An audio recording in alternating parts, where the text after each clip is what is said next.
لبیک یا رسول اللہ، لبیک یا رسول اللہ۔ بلکہ ایک روایت میں آتا ہے ایک عورت 4 مردوں کو جہنم میں لے جائے گی۔ عرض کیا حضور وہ کیسے؟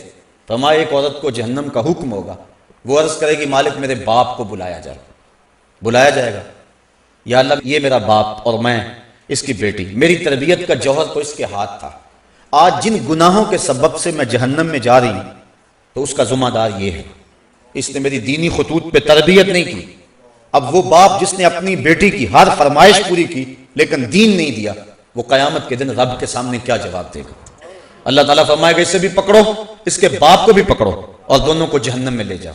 عرض کرے گی نہیں مالک میرے بھائی کو بلایا جائے، بھائی کو بلایا جائے گا، یہ میرا بھائی اور میں اس کی بہن، میں اس کی غیرت تھی، میں جب بے پردہ گھر سے اپنے لبوں پر حیا کی لالی سجا کر سڑکوں پہ آتی تھی، اس کے غیرت کا جنازہ نہیں نکلتا تھا، اس نے کبھی مجھے روکا تھا، اس نے کبھی مجھے منع کیا تھا؟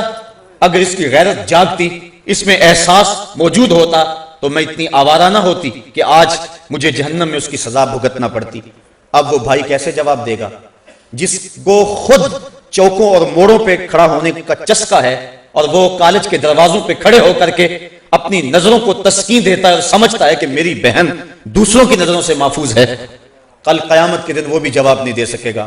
اللہ تعالیٰ فرمائے گا اسے بھی پکڑو، اس کے باپ کو بھی پکڑو، بھائی کو بھی پکڑو، جہنم میں لے جاؤ۔ عرض کرے گی نہیں مالک میرے خامد کو بلایا جائے، بلایا جائے گا، یہ میرا خامد، اس کی اطاعت میرے اوپر لازم تھی۔ طلاق کی دھمکی ایک ایسی بات اس کے پاس تھی کہ مجھے جو چاہتا منوا لیتا، مجھے اپنے انداز میں ڈھال لیتا۔ ماں باپ کے گھر میں میری جیسی بھی زندگی گزری تھی، گزر گئی تھی، لیکن جب میں اس کے ہاں آئی تھی تو یہ اپنا رنگ مجھے دے دیتا۔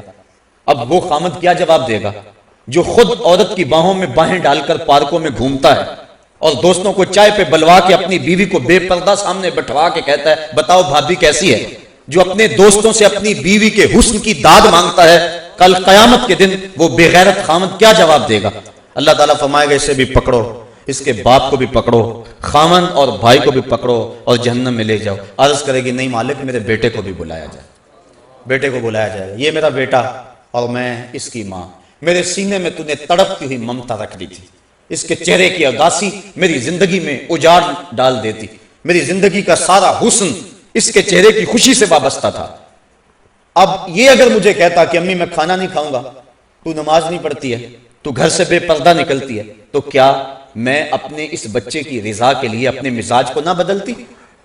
اب وہ بھی کوئی جواب نہیں دے گا جس نے ہر خواہش پر مچلنا سیکھا تھا اور اپنی فرمائش کو ماں باپ سے پورا کروایا تھا، لیکن دین کے بارے میں کبھی اس نے اپنے ماں باپ کے کسی معاملے کے اندر کسی حکمت سے بھی کوئی بات نہیں کی تھی۔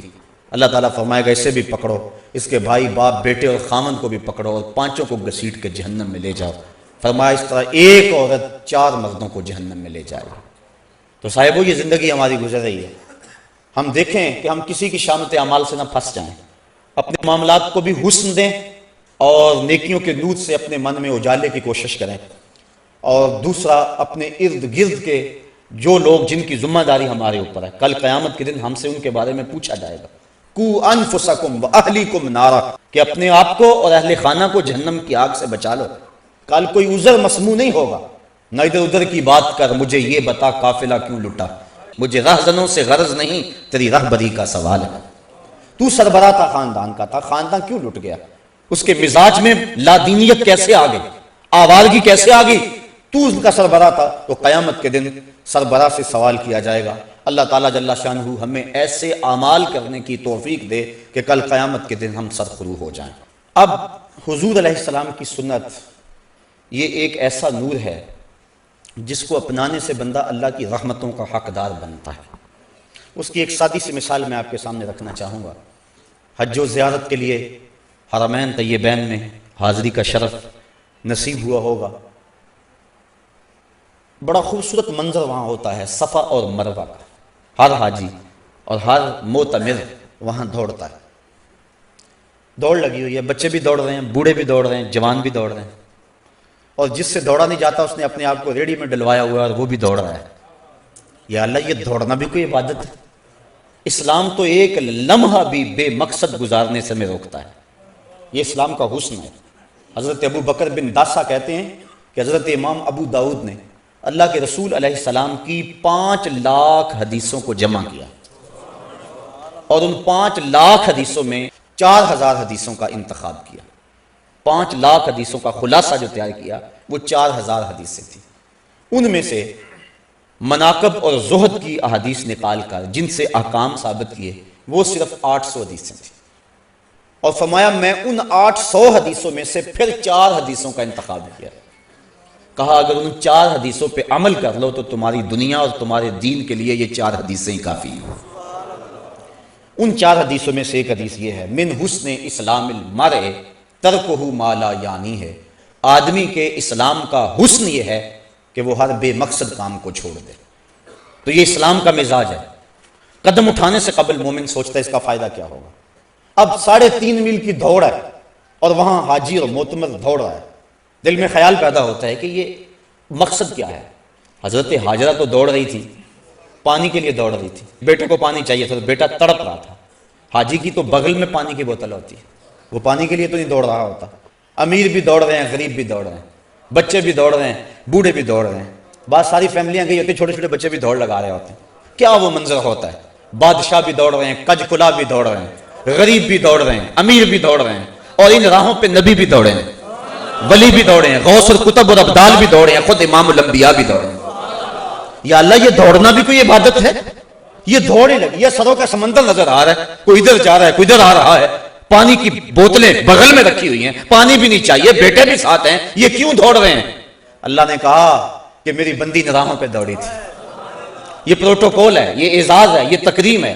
ذرا منظر تصور میں لائے نا, جب سیدہ ہاجرہ کو حضرت ابراہیم نے چھوڑا, اللہ کا حکم تھا, رات کو چھوڑا, صبح رخصت ہونے لگے, حضرت ہاجرہ آگے بڑھی, تمسکت بعضیالہ, دامن کو تھام لیا, کہا میرے شوہر نامدار اس وادی بے آب و گیا میں چھوڑ کے کہاں جا رہے ہیں ہمیں.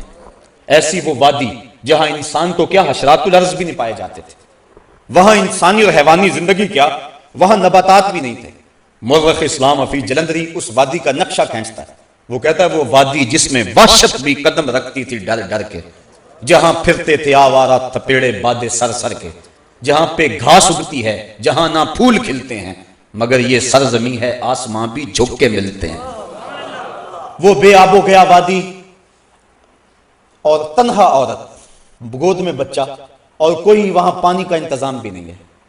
تو دامن پکڑا اپنے شوہر کا, کہا اس تنہائی میں چھوڑ کے کہاں جا رہے ہیں. حضرت ابراہیم نے کوئی جواب نہیں دیا. پھر قدم اٹھایا, پھر دامن پکڑ لیا, کہا کیوں چھوڑ کے جا رہے ہو. پھر کوئی جواب نہ دیا. جب تیسرا قدم اٹھایا تو حضرت ہاجرہ نے خود کہا کیا ہمارے رب کا یہ حکم ہے. قال نعم, کہا ہاں. کہا پھر خیر سے جائیے, اگر اس کا حکم ہے اللہ کی قسم وہ ہمیں ضائع نہیں ہونے دے. پھر وہاں حضرت ہاجرہ نے دن اور رات گزارے. وہاں دن کو خوف آئے, پہاڑ ایسے محیب جیسے فولاد پگھلا کے ڈال دیا گیا, اور وہاں حشرات الارض بھی نہیں ہے, اور اللہ کی بندی نے حد کر دی, اللہ پر توکل کی.